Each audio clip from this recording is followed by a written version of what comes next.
Hello, আসসালামু আলাইকুম। কি খবর সবার? কেমন আছেন? খুব কম সময়ের মধ্যে ২ টো ডিম দিয়ে চুলায় একটা ভ্যানিলা কেক তৈরি করলাম। আমি চেষ্টা করলাম আজকে হ্যাপি নিউ ইয়ার। তাই চেষ্টা করলাম যে একটু কেক বানিয়ে নিই। একটা ক্রিম কম আমার কাছে, ক্রিম ছিল না। তো ১ম এ আমি ২ টা ডিম দিয়ে বিট করে নিলাম। তারপরে আমি যেভাবে শিখছি আপনাদেরকে ঠিক ওইভাবেই বলছি। আমি একটু লুকাবো না, পুরোটাই বলতেছি আপনাদের। ২ টা ডিম, কর্নফ্লাওয়ার ১ চামচ, ০.৫ চামচ বেকিং পাউডার, তারপরে হচ্ছে আপনার চিনি আর ডিম বিট করে নিলাম। ওটা কিভাবে করে মোটামুটি সবাই জানে। এই উপকরণ দিয়ে আমি এখন সবকিছু বিট করে নেড়েচেড়ে চুলায় আমি বসিয়ে দিলাম। একটা ফ্রাই প্যানে দিলাম আমি। যেন কোনো ধোঁয়া যেন না ওঠে, এটা অন্তত খেয়াল রাখবেন। আর আমার বাটিটা হচ্ছে ফুডিং এর বাটি। আমি ফুডিং এর বাটিতে দিলাম। এই যে দেখেন আমি চুলায় ঢাকনা দিলাম। এখানে একটা আমি কাগজ দিলাম, একটু ধোঁয়া যেন বের না হয়। আর চুলার হিটটা দেখেন, কি হিটে দেওয়া লাগবে। ১৫ মিনিট পরে আমি দেখি নাই, শলা দিয়ে দেখতে হয় না। চোখের আন্দাজে আপনি একটু দেখবেন যে একটু জালি, জালি হয়েছে কিনা, আশেপাশে একটু কালার হয়েছে কিনা। তারপরে দেখেন ২ টা ডিমের এই যে আমি ৩ লেয়ার করব এটাকে, কতটা সফট হইছে। আমি গরম, গরম কাটতেছি, ভিডিও করছি এজন্য। জাস্ট আমি বাসায় খাবো এজন্য আমি এতটা উপরের গুলা তো ফেলে দিই না। আমি সেল করলেও সেটা করতাম, বাসায় খাওয়ার জন্য আমি এটা করি না। তো আসলে আমি কারো কাছ থেকে শিখি নাই। আমি এটা নিজেই, এই যে কতটা সফট দেখেন। নিজেই আমি ট্রাই করছি দেখে, দেখে, দেখে সবারটা। আলহামদুলিল্লাহ আমি এখন সাকসেস কেক বানানোতে। আমি চেষ্টা করছি। এ পর্যন্ত অনেক কেক বানিয়েছি। তো শিখতে হয় না। আপনার প্রফেশনালি আপনি যদি এটাকে মনে করেন যে না আমি প্রফেশনালি আমি বিজনেস করব, তাহলে আপনি একটু ভালো করে শিখে নেন। আর যদি আপনি মনে করেন যে না আমি বাসায় খাবো, বাসায় তৈরি করব, আমি বিজনেস করব না, অনেক সফট হয়েছে আপনারা দেখেই বুঝতেছেন কেকটা। তাহলে আপনি এভাবে নিজে খাওয়ার জন্য আপনি কিছু একটু ক্লিপ দেখে ট্রাই করতে পারেন। আমি ট্রাই করছি, আরো একটু নলেজ ছিল।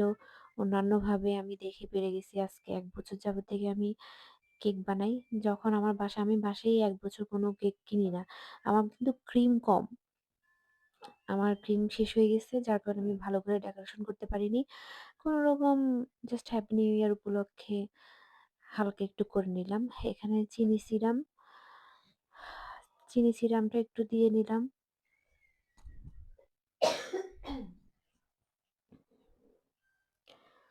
তো যারা বাসায় কেক খাওয়ার জন্য কেক তৈরি করেন, তারা পাশের এই কালার গুলো না ফালালেও চলবে।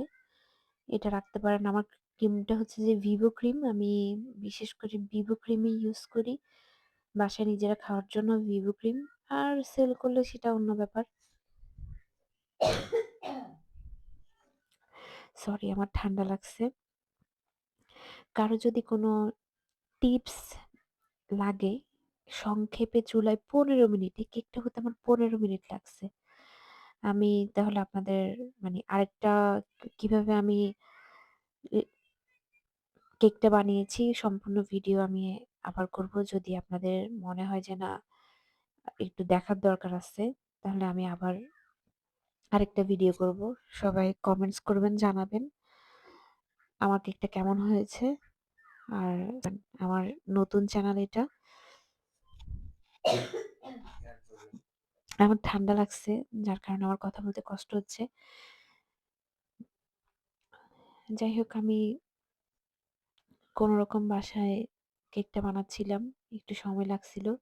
আমার বাসায় অন্য কাজ ছিল, গেস্ট ছিল। তাই খুব তাড়াহুড়া করে বানাতে গিয়ে দেখি যে আমার ক্রিম শেষ হয়ে গেছে। বানানোর সময়টা দেখি যে আমার ক্রিম শেষ। কি করার? যতটুকু আছে অতটুকু দিয়ে আমি কোনরকম একটু হালকা করে দিলাম। বাচ্চা বারবার বলতেছে, "তাড়াতাড়ি মাম্মি কেকটা কমপ্লিট করো।" তো ভাবলাম এখন আর ক্রিম না আনিয়ে যা আছে তা দিয়ে করে ফেলি। এই